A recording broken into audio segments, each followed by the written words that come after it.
بسم اللہ الرحمن الرحیم۔ آج ماہ ذی الحج کا چاند دیکھ کر پڑھنے والا سورۃ کوثر کا ایک ایسا خاص وظیفہ آپ کے حوالے کرنے جا رہی ہوں جسے پڑھ کر رزق، دولت، شہرت، عزت جو بھی مانگو گے اللہ تعالیٰ غیبی خزانوں سے عطا کر دیں گے۔ آج یہ وظیفہ صرف وہی پڑھے گا جسے رب کی طرف سے توفیق ہوگی، جسے رب کریم دولت، عزت، شہرت سے نوازنا چاہتا ہوگا۔ جو شخص بھی آج کے اس وظیفے کو بتائے گئے طریقے اور ترتیب سے پڑھ لیتا ہے، اللہ پاک پورے سال کے دن پھیر دیتا ہے۔ جب بھی کوئی مشکل پیش آئے، پیسوں کی ارجنٹ ضرورت پڑ جائے یا کسی بھی چیز کی حاجت ہو تو اللہ سے اس عمل سے رجوع کرنا سب سے بہترین ہے۔ صرف اللہ کی ذات پر یقین رکھنے سے انسان کا دل مضبوط ہوتا ہے، کیونکہ وہ جانتا ہے کہ میرا رب ہر شے پر قادر ہے، ہر چیز کا مالک ہے، ہر شے کا پالنے والا ہے، سب کچھ اس کے قبضہ قدرت میں ہے۔ اللہ اتنا بے نیاز ہے کہ وہ دینے پر آتا ہے تو نہ ہی شکلیں دیکھتا ہے اور نہ ہی اعمال دیکھتا ہے، چھپڑ پھاڑ کر عطا کر دیتا ہے۔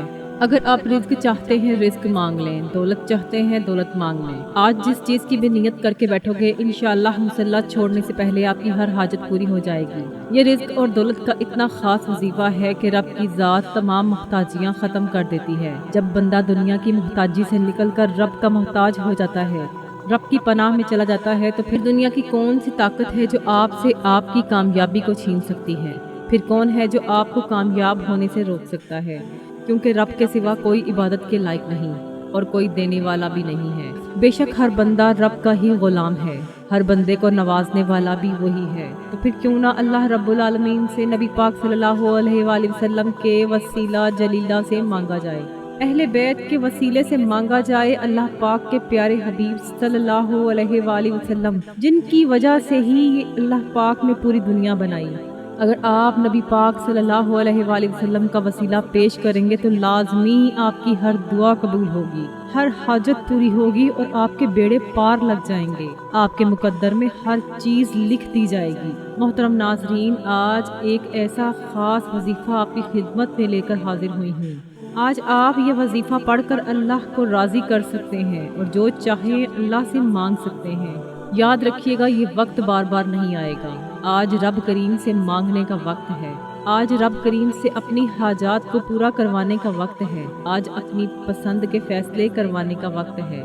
آج ذی الحج کا چاند دیکھ کر آپ نے یہ وظیفہ بتائے گئے طریقے اور ترتیب سے لازمی پڑھ لینا ہے۔ اگر آج آپ نے اس وظیفے کو پڑھ لیا تو پھر پورا سال اللہ رب العالمین رزق اور دولت سے مالا مال فرما دے گا۔ آپ جس چیز کی خواہش کریں گے اللہ پاک آپ کی قسمت میں لکھ دیں گے۔ پورا سال پچھتانے سے بہتر ہے کہ آج یہ وظیفہ پڑھ کر اللہ رب العالمین سے مانگ لیا جائے۔ آپ دنیا جہان کے کسی بھی کونے سے تعلق رکھتے ہیں، آپ نے آج اس عمل کو ضرور کر لینا ہے۔ محترم ناظرین، اب جان لیتے ہیں کہ آپ نے یہ وظیفہ کیسے پڑھنا ہے اور کن کن باتوں کا خاص خیال رکھنا ہے۔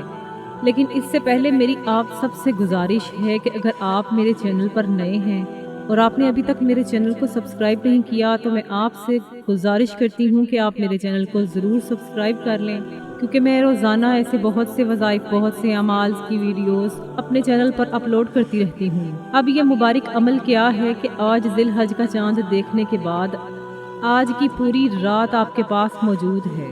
آپ کو جب جہاں جیسے وقت مل جائے باوضو مصلی پر بیٹھ کر یا چلتے پھرتے آپ نے سب سے پہلے اللہ کے حبیب صلی اللہ علیہ وآلہ وسلم کی ذات پر 3 مرتبہ درود پاک لازمی پڑھ لینا ہے، کیونکہ جب کسی بھی عمل کے شروع میں اور آخر میں ہم درود پاک پڑھ لیتے ہیں تو اس عمل پر قبولیت کی مہر لگ جاتی ہے۔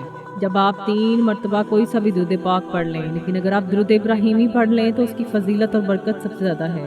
درود ابراہیمی پڑھ کر آپ نے سب سے پہلے نمبر پر جو عمل کرنا ہے وہ آپ نے نیت کرنی ہے۔ آپ کی جو بھی حاجت ہے، جو بھی پریشانی ہے، اس کی نیت کر کے آپ نے بیٹھنا ہے۔ اپنی تمام پریشانیوں کا، تمام تندرستیوں کا، تمام مسائل کی آپ نے نیت کر لینی ہے۔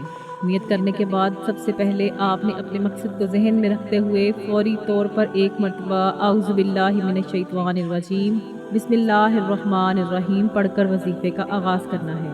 یاد رکھیے گا جس کام کے شروع میں تعوذ اور تسمیہ پڑھ لیا جاتا ہے اس میں خیر ہوتی ہے، برکت ہوتی ہے اور سلامتی ہوتی ہے۔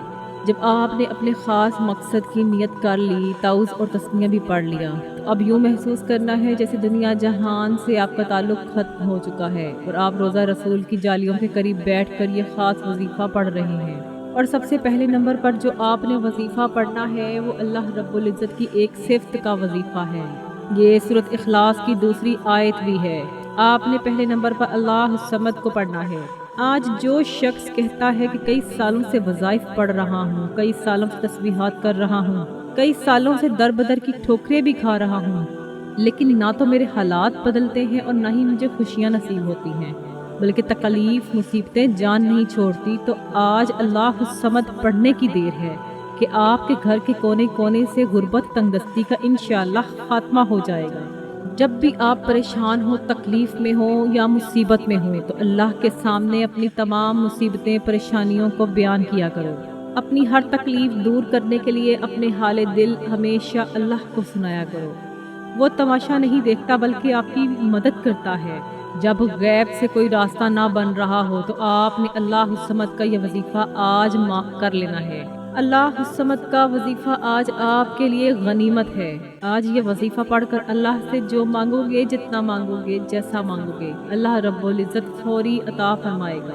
لیکن اس کے لیے آج آپ کو اللہ الصمد پڑھنا پڑے گا۔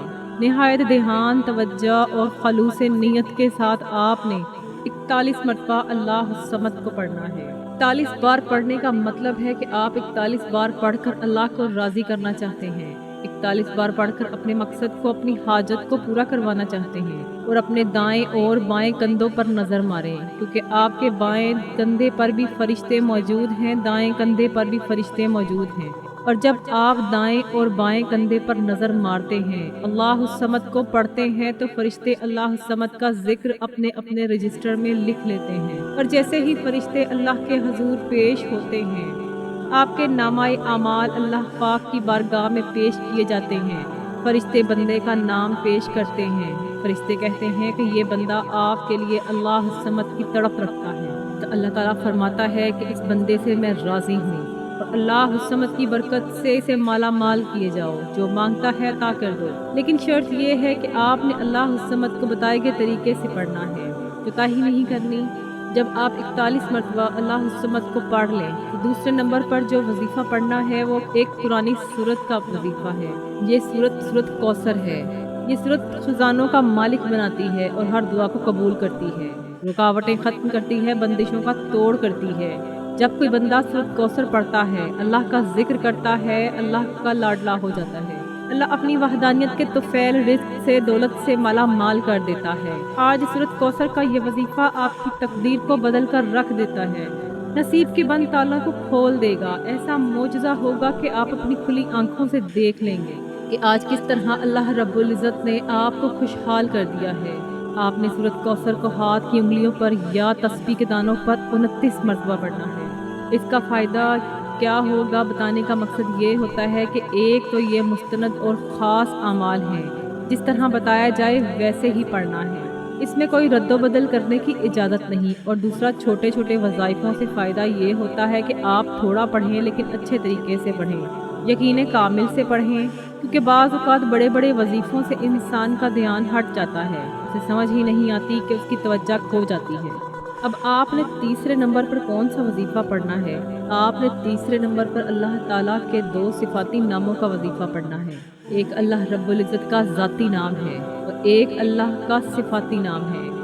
آپ نے یا اللہ یا کریم کو پڑھنا ہے۔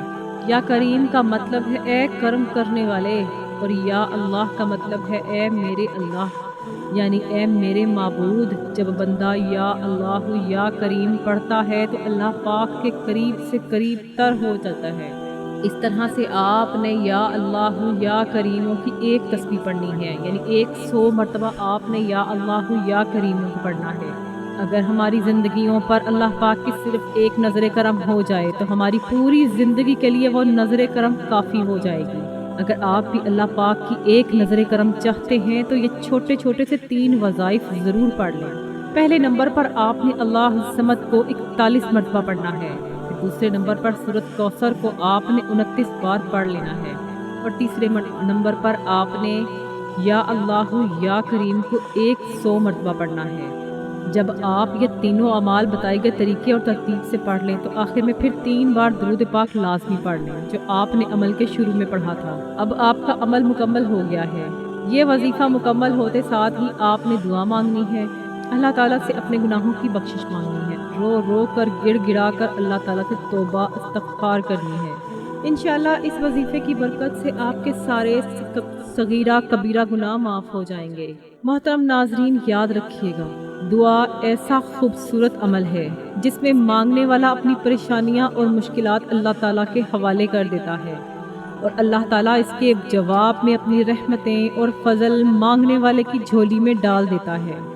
میں دعا کرتی ہوں کہ اللہ تعالیٰ آپ کو سدا شاد و آباد رکھے، اور دل سے دعا ہے کہ اللہ تعالیٰ آپ کو ایمان کامل، طویل عمر، خوشگوار، صحت مند، مطمئن اور پرسکون زندگی، کشادہ، بابرکت اور طیب رزق، حلال رزق عطا کرے، عزت دے، شہرت دے، سکون قلب دے، دین و دنیا اور آخرت میں عافیت عطا فرمائے۔ خوش رہیں، آباد رہیں، آپ کو ہزاروں خوشیاں دیکھنا نصیب ہوں۔ اللہ آپ کو ذہنی اور قلبی سکون عطا فرمائے۔ اللہ پاک مسلمانوں کی مدد فرمائے، آمین ثم آمین یا رب العالمین۔ اللہ تعالیٰ سے دعا ہے کہ اللہ تعالیٰ میرا سنانا اور آپ کا سننا اپنی پاک بارگاہ الہی میں قبول و منظور فرمائے۔ جو مانگا مقدر فرمائے، اور جو نہیں مانگ سکے وہ بن مانگے عطا کر دے۔ اللہ تعالیٰ نیکی کی بات کو سننے، سمجھنے اور اس پر عمل کرنے کی طاقت اور توفیق عطا فرمائے۔ محترم ناظرین، اگر آپ کو آج کی یہ ویڈیو اچھی لگی ہے تو ویڈیو کو لائک ضرور کیجیے گا، اور کمنٹ میں اپنی رائے کا ضرور اظہار کیجیے گا۔ اللہ تعالیٰ کے 99 ناموں میں سے کوئی ایک نام کمنٹ میں ضرور لکھ دیا کریں۔ اللہ تعالیٰ ہم سب کا حامی و ناصر ہو، آمین۔ جزاک اللہ۔ السلام علیکم ورحمۃ اللہ وبرکاتہ۔